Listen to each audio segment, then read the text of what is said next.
Okay. Building a deck in Yu-Gi-Oh! Is fun. It's also pretty hard if you don't know what you're doing. Yu-Gi-Oh! Is complicated. The best and easiest thing you can do is to look up a deck list online, buy those cards from certain retailers, and have a deck that is ready-made to go.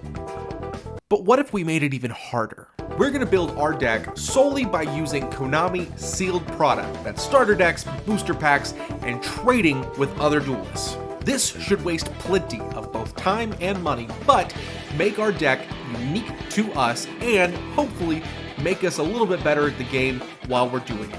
Welcome, duelists, to Pay to Play Yu-Gi-Oh! Okay, we're back and we're in post-ban list bliss? Many people were really excited about the ban list striking down Snake Eyes as well as some of the other contenders, including banning Lacrima. Other people think they weren't quite harsh enough.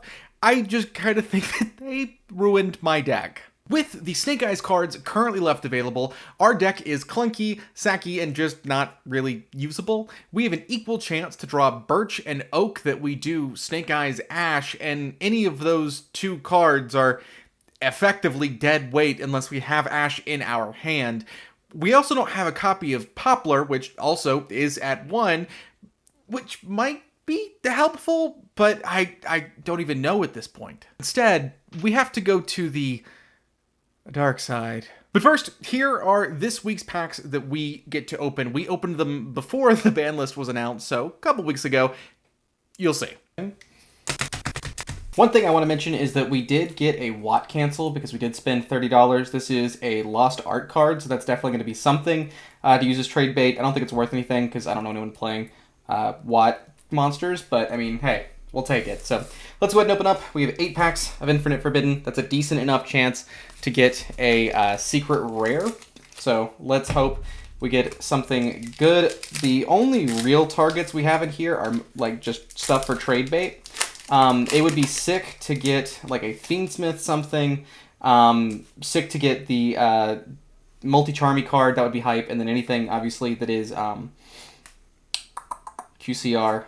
So, not expecting anything coming out. Our first is Spell Card Monster Reborn. Cool idea. It's just a worse version of the original Monster Reborn, so not super hype, but we'll take it.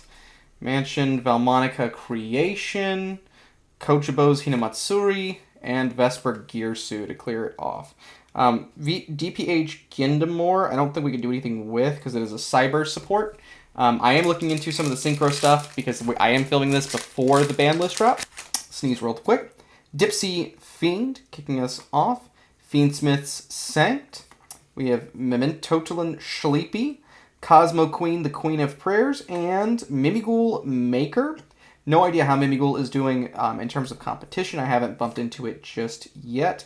Dora actually wouldn't be terrible if it could add any level 3 or lower or level 4 or lower fire monster instead of fire dragon monster. I actually looked into running that a little bit as like a weird tech card. It doesn't do anything for us, so not going to be seeing that. It's weird they make some of these commons just completely unusable in pretty much every deck. But Fiend Reflection, Eblima Salvation, Paralyzing Mushroom, League of Uniform Nomenclature Strikes. I love that name. It's so cool. And Dark Magician, the Magician of Black Magic. Okay, ultra rare. Let's go. Kind of a sick card. I've heard it's actually pretty good if you want to blend the Shining Sarcophagus and Dark Magician strategy, so pretty hype. Let's go, boys. This is pretty much purely for trade bait right now. There's not much we need out of this. Honestly, with the ban list coming, there's not a ton we need, period. So Dark Magician is crazy hype. No idea how much it's worth, but we'll take it. I mean, it's just a cool card to pull in general, so whatever. Dipsy Fiend again. Ragnaraka Selene Striper. Gimmick Puppet Rogue Doll. Golem that guards the Millennium Treasures into Spell Card Soul Exchange. Pretty hype. Mostly just because it is technically Blue Eye support, even though it doesn't really do anything for the strategy. Super cool. Broomy. Just a cool concept for a card. Guardian of the Voiceless Voice. Dragons Light and Darkness. And Zapper Shrimp. Alright. Let us keep on going. Absolutely demolishing this pack. The Dark Magician's pretty hype, honestly. I'll take it. I wasn't sure we were going to get anything of a higher rarity. Ultra Rare's roughly likely, but not guaranteed.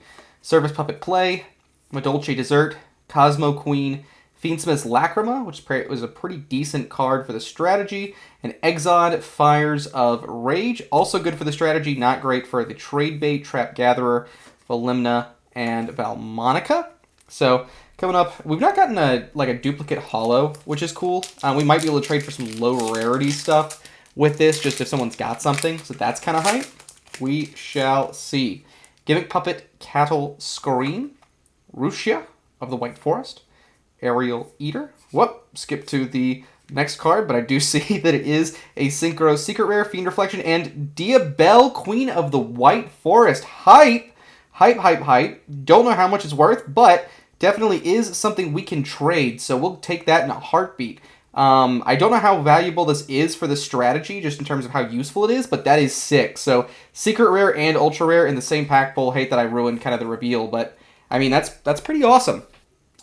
Bet and Bat, Fiendsmith's Sequence, Fiend Reflection of the Millennium, Maiden of the Millennium Moon, and Light and Darkness Dragonlord. Oh my gosh, 2 Ultras and a Secret. Let's go! Okay, this is actually a pretty awesome card. I considered running it in like a Blue Eyes build at one point. I still might, but that's pretty hype. It's like a really good Ultra Rare. You can use it if you're able to fuse like Chaos Max and the regular Blue Eyes. It's pretty sick. Trap Gatherer and Kocho's Hinamatsuri. That's pretty rad. Not gonna lie. Last pack. Let's go ahead and see if we get anything. I'm not expecting anything given how hype the pulls have been so far. Interdimensional Matter Forwarder, Depress Pard, Fiendsmith's Sanct, Meteoroa Drytron, Susurrus of the Sinful Spoils. I love the artwork. It's so, like, pretty. Like, very well done, but I don't think it's worth anything.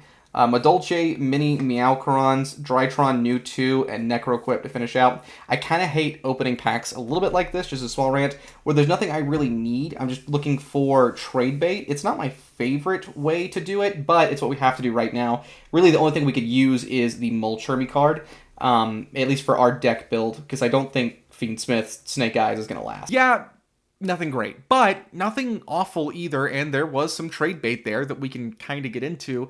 While I'm waiting on the trades we did to come in, let's talk about the weird format for this week. You see, this week, we're not going to our typical locals. Instead, my buddy and fellow content creator Ray DTCG is hosting another house tournament, and this time, he's using tag team rules. Well, for the most part, he's mostly following the Konami tag team rules, but there's a little bit of like extra flavor thrown in there. Let me explain how it works. So tag team Yu-Gi-Oh is a little tricky, as it requires suspending traditional interpretations of the rules in favors of ones that mostly work. And the key word there is mostly. It's by no means perfect. Essentially, there are 2 teams playing each other. We'll call them Team 1 and Team 2.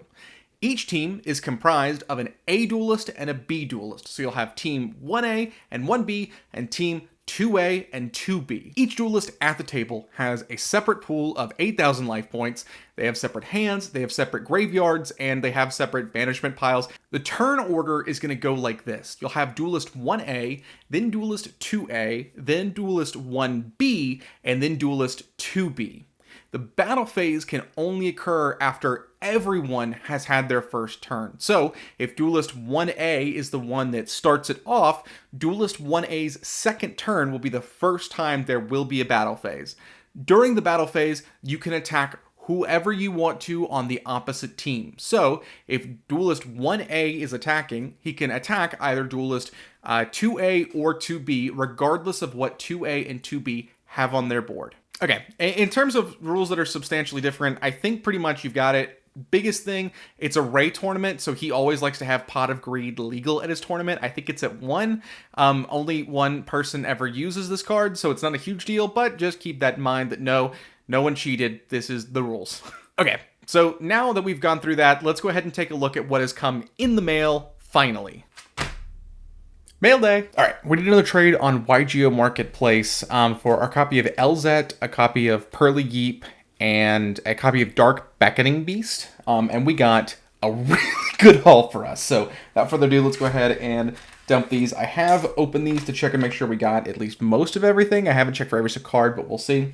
So first things first, they did go ahead and label what we got with the Tri-brigade stuff. Spoiler alert, we did trade for some Tri-brigade stuff, but they actually shipped these really well. Let's go ahead and pop into these. So first we have the main deck selection, and kicking off we have a copy or copies of Tri-brigade Fractal. Now this is huge in my understanding for the Tri-brigade core. These are going to be gigantic for getting us moving if we end up going Tri-brigade. I think we are, so it was important to get these. Also, our copy of 1-for-1. This, no matter what direction we end up going, we will be running 1-for-1. This is huge. I've been trying to get it for a while. This is just an amazing card. There's a reason it's limited, so that's huge, huge, huge for us. 1-for-1 is probably the most important pickup, but Fractal is also gigantic. Next thing, we have a couple copies of Karas. These are packaged so well. So copy of Karas, copy of Nerval, 3 copies of Tri-brigade kit. I don't think we actually need 3, but I went ahead and got them just because they're a playset, they're super cheap, and he was willing to do the trade. So we'll gladly take that. Next we have the extra deck stuff we got. So this is probably the more impactful because no matter what we do, we need pretty much all these extra deck pickups. One big one we'll go over in just a second. I really like the way he packaged these. That's so cool. So first up, Apollosa, Bow of the Goddess. Luckily, this was a cheap part of the trade. Because this is, well, we couldn't predict what was going to come. But more importantly, we did get a copy of Typhon, which we can use in this deck since none of our monsters have over 2,900 attack and can really block out our opponents. This is pretty awesome as a pickup. I've been wanting to get one of these for a while. I know it's just about to be reprinted, but this is huge for us, just an extra deck staple we can go into, and we have plenty of space.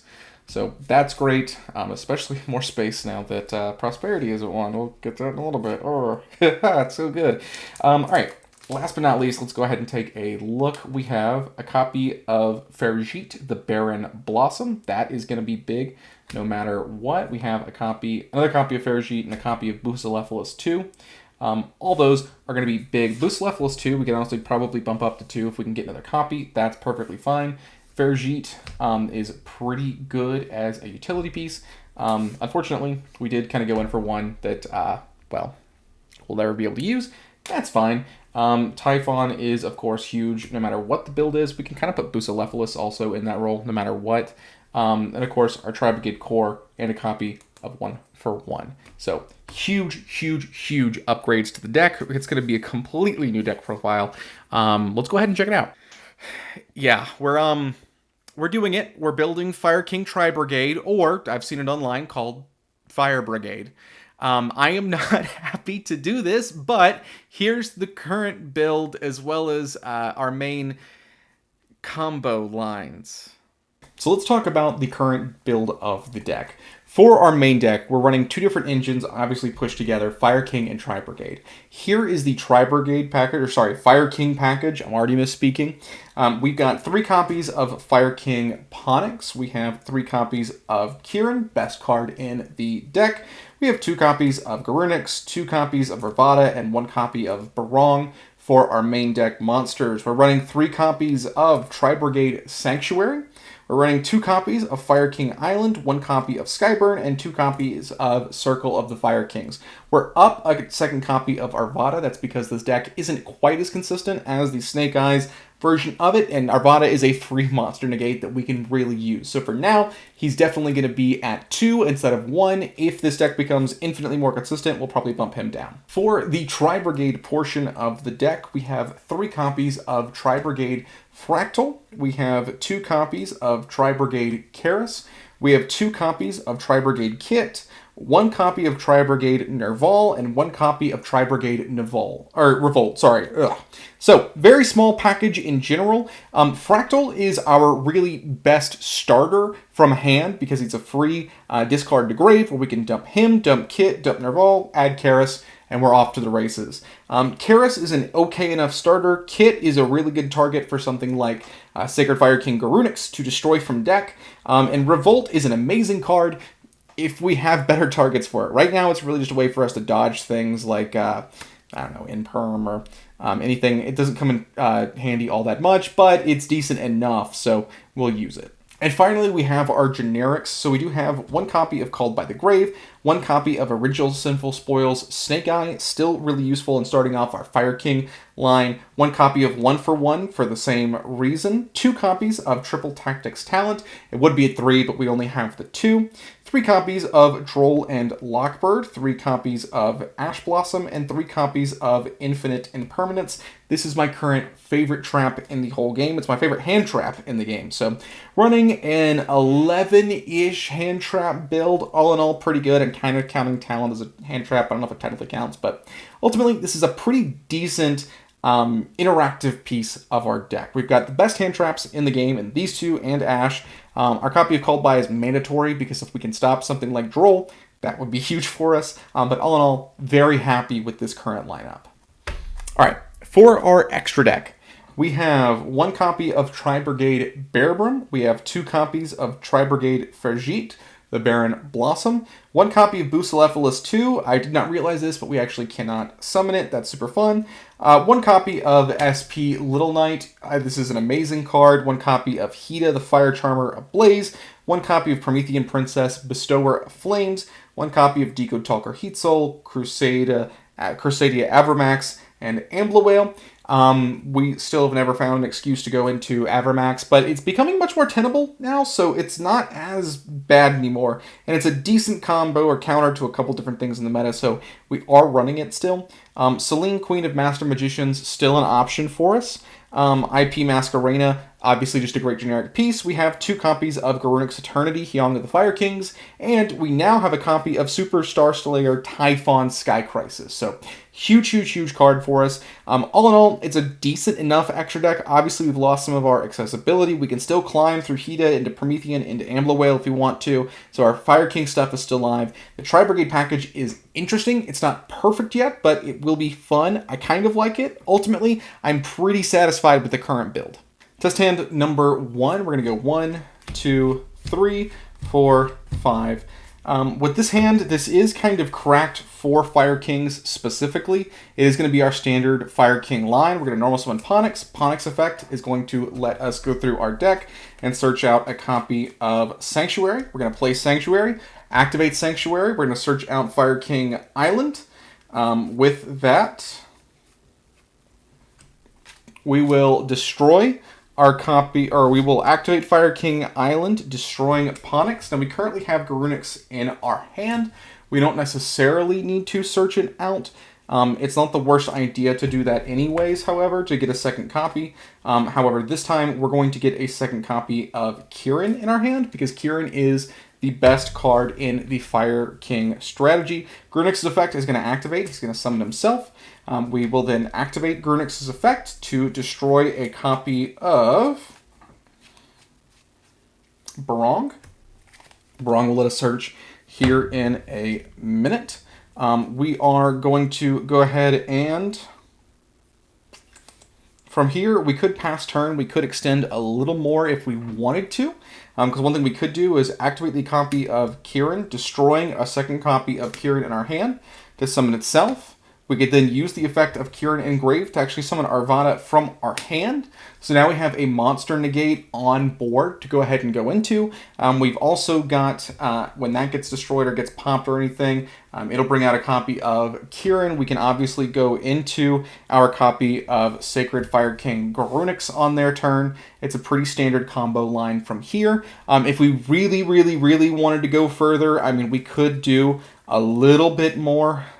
We could go into something like SP Little Knight using 1-2. We could go into Promethean Princess. There's a couple different options that we could go into. I don't know how necessary they are, but that is our combo line 1 kind of down pat. So I say number 2. 1, 2, 3, 4, 5. Not terrible, surprisingly. So with this, we actually have enough gas to just kind of go through and do whatever we would normally do, and then some. So first things first, we're going to set Fire King Sanctuary, and we're going to use its effect to set a copy of Fire King Island. I know we have one in our hand. We're not going to reveal that, because some people can stop Sanctuary, and then we would just want to go ahead and use Island's effect. So we'll put out our second copy of Island will then use Island's effect, destroying our copy of Kit, and we're going to search out our copy of Ponix. So with that, we're going to trigger Chain Link 1. We will do, in this case, I think actually it's better to go Chain Link 1 Ponix, Chain Link 2 Kit. So Kit's effect is going to dump a Tri-brigade monster to graveyard. I'll move her back in frame so you can see her. She is going to dump our copy of Tri-brigade Nerval into the grave. We will then trigger the effect of Ponix to search. We're then going to resolve or summon. Then it'll be Chain Link 1 Nerval, Chain Link 2 Ponix. Ponix is going to grab out one of our Fire King cards. Probably best in this case to grab a copy of Skyburn. We will then use the effect of Nerval. Nerval is going to search out a copy of Karis. So now we've got this in our hand. Karis' effect is that we can discard a Beast Warrior or Winged Beast to summon itself. We'll discard our copy of Garunix. He will summon himself in defense position. We will then use the effect of Karis to take 2 Tri-brigade monsters, banish them, and special summon out a Link monster. We are going to go into Tri-brigade Fajit. Fajit's effect, we can special summon a level 1 or level 4 or lower Beast, Beast Warrior, or Winged Beast from our hand. Unfortunately, we don't have anything that's going to qualify under that. So we're going to use this as link material. Oh, sorry. Yep, we're going to use it as link material, linking 1, 2, and 2 Tri-brigade Bearbrum. Now, the reason we're doing this is we want to get a copy of Fajit in grave to trigger its graveyard effect. Also, Bearbrum is going to lock us into Tri-brigade monsters in our Link monsters, so we want to make sure we stick with that properly. Bearbrum is out of frame, I realize that now. So, move everything back down here. We'll use the effect of Fajit in grave, which is that we can draw 1 card, then place 1 card on the bottom of our deck. So, we're going to draw 1. We get a copy of Fractal. Fractal is actually a pretty good extender, but for us, we'll keep it. We'll go ahead and place a copy of Fire King Island.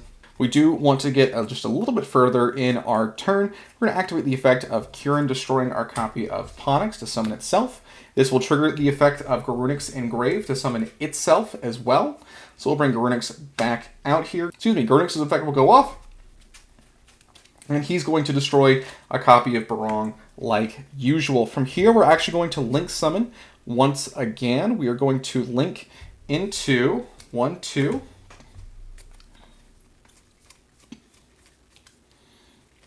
Into SP Little Knight. We're going to trigger the effect of Tri-brigade Bearbrum Engrave. It's going to let us add a Tri-brigade spell or trap. We have the trap in our deck. It is Tri-brigade Revolt. Going to add that to our hand. We do have to place a card on the bottom of our deck. For this point, I'm going to put Fractal on the bottom of our deck as we don't necessarily need it. We'll go ahead and set 1, set 2, and now we have 2 interruptions. We can go and use this to go into our copy of Tri-brigade Bearbrum. We could go into our another copy of Fajit. It's not huge. It does help us dodge like imperms, things like that. I do have a copy of Bucephalus 2 in here, but I didn't realize that I actually can't summon it. So that's super cool. We've also got a copy of Fire King Skyburn, which lets us destroy something on their side. We can use our Sanctuary to go into our copy of Garunix. All in all, just a really, really, really cool strategy. I'm enjoying it a lot. There's a lot of recursion. Yeah. And there I was, making my way to Ray's house tournament. The last one was absolutely packed, so the turnout is definitely going to be crazy. The prize support that Ray does is insane, and I know it's going to be a fun, diverse format. Okay, first things first, not a lot of people showed up, but the games themselves were really fun. I really, really, really like this style of play. It is objectively super entertaining and enjoyable. Let me tell you why. The partners are randomly assigned, so I partnered with Chase. I've never met Chase before, but overall he's pretty cool. He's playing Ice Barrier, which is kind of a cool thematic pairing with Fire Kings, fire and ice.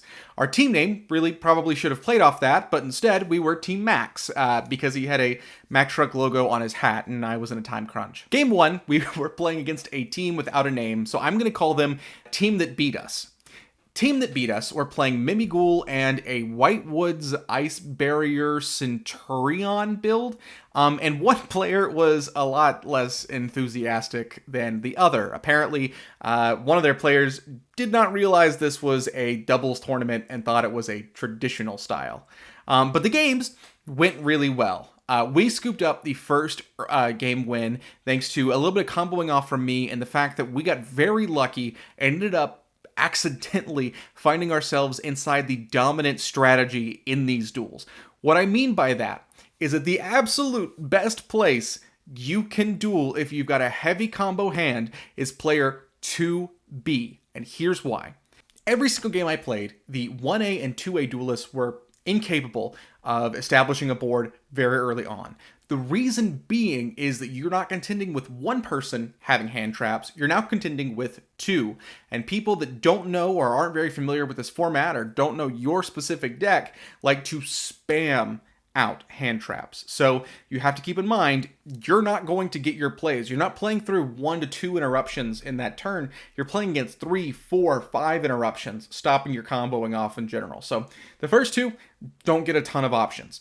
The third duelist, the second on Team A, is still contending with a couple lingering hand traps as well as a likely unstable board that is currently established for them. They can get things going, and it's not a bad spot to be in, but the absolute best location to be in is 2B, or the fourth duelist in the turn. The reason being is at this point, everyone has used everything they have. They have nothing left to interrupt you. So if you've got a couple starters in hand or a starter and extender, it's pretty much free reign to go off. And that's how we won our first game. From there, in this first one, we really struggled to get things going. His deck was having trouble finding any sort of footing whatsoever. He drew into a lot of hand traps, but they weren't necessarily the right hand traps. He drew into extenders and not starters. He was having some trouble getting things going. Really, I mean, it's just luck of the draw. It happens. So pour one out for Chase. My opponents actually dueled really well. The Mimighoul stuff that we saw going on was a lot of fun. Mimighoul is a really cool deck, and this is before Rage of the Abyss, so a lot of the stuff that's coming wasn't even available. Honestly, it looks like a ton of fun. Genuinely, I think it's going to be great. It was really cool. There were some cool floodgatey effects going on. We were able to play around some of it, like Mimighoul Dragon wasn't stopping us entirely, but it was a good disruption to us. All in all, it's just actually a really fun deck.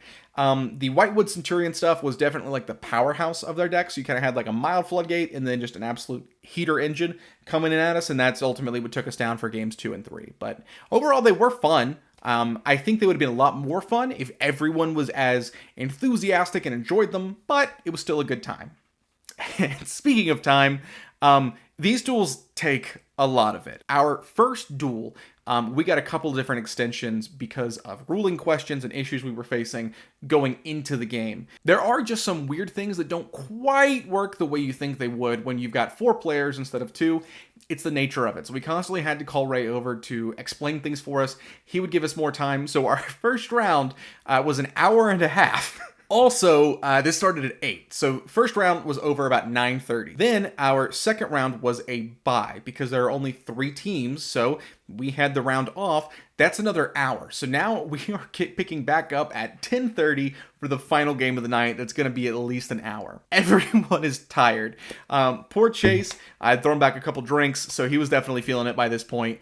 And we were a little, I don't want to say grumpy going into the last game, but definitely a little bit just exhausted. That last game was some of the most fun Yu-Gi-Oh! That I've ever played. We went up against Race Friend Guy, who I think you've seen on the channel already, and a 12-year-old whose name I'm not going to say because this is public, but we'll call him Peter. And Peter is one of the most fun people to play against. He's got like the best attitude. His decks are creative. It's just really fun to get to play with him. He's always having a good time. And then Guy is that same type of kind of just like, I don't know, pure fun energy. He's excited. He likes trying different things. He's very knowledgeable, which really helps so we're not constantly having to call judges over. But he's also really like encouraging and just fun to play against. So this entire time, it was great. In this duel, Guy was on Velmonica, while Peter was on Red Dragon Archfiend. So it was a really cool blend of things. The RDA deck I'm relatively familiar with, thanks to the series on Rev's cards. Velmonica, I wasn't. It is a really, really, really cool concept for a deck. Pendulum stuff is always fun, and spell counters involved main strategy is something we had not seen in a while, but it was really cool. It ended up being 2 games, and after game 1, Guy and I were across from each other, and we started to side out cards, and I remember saying, "It's 11 o'clock, I'm not going to do it," and Guy looked at me and goes, "Yeah, that's a good point." So we just didn't side. We completely went blind in, and it ended up being just an absolute great time.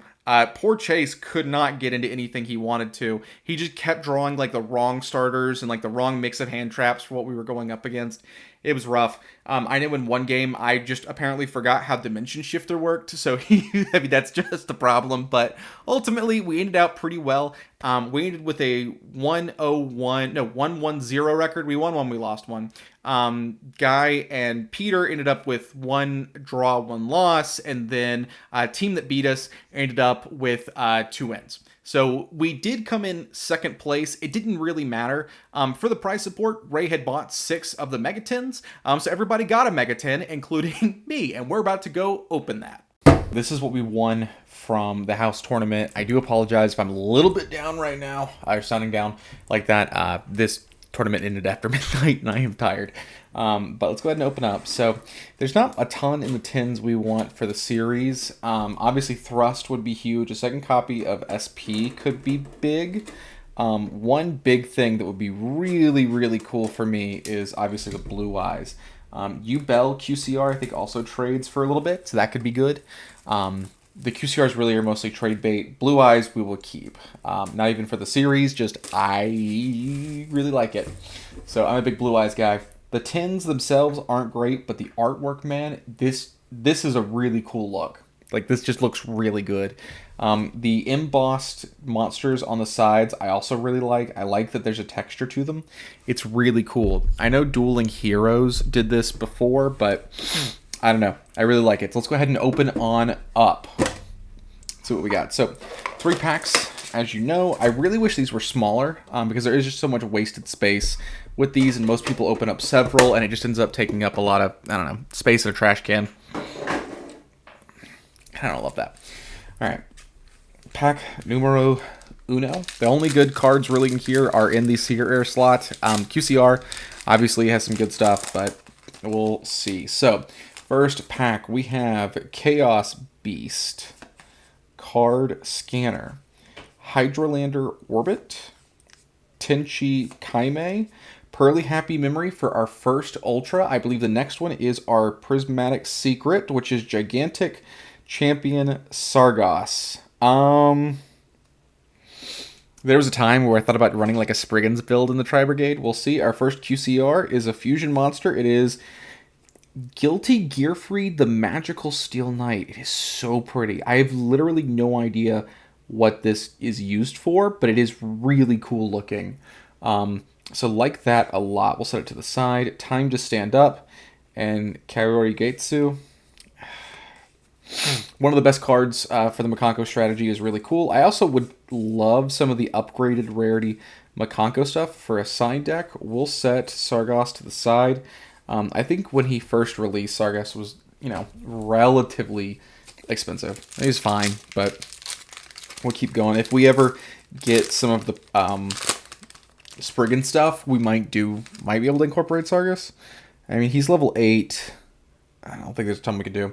Super Heavy Samurai Stealthy is good. Branded in Central Dogmatica. A Maze Attraction Thrill Train. Mental Tuner. Gunkan Suship Shari Red. Alright. First up is Spirit of YuBell. Not a terrible secret rare pull. It's not probably the best in terms of tradability, but it is a good card. And we have left arm or right arm of the Forbidden One. That's really cool. I've never owned all the pieces of Exodia at once, so I'll gladly take it as a QCR. We have Labyrinth Wall Shadow and Casamolar. I don't know this card.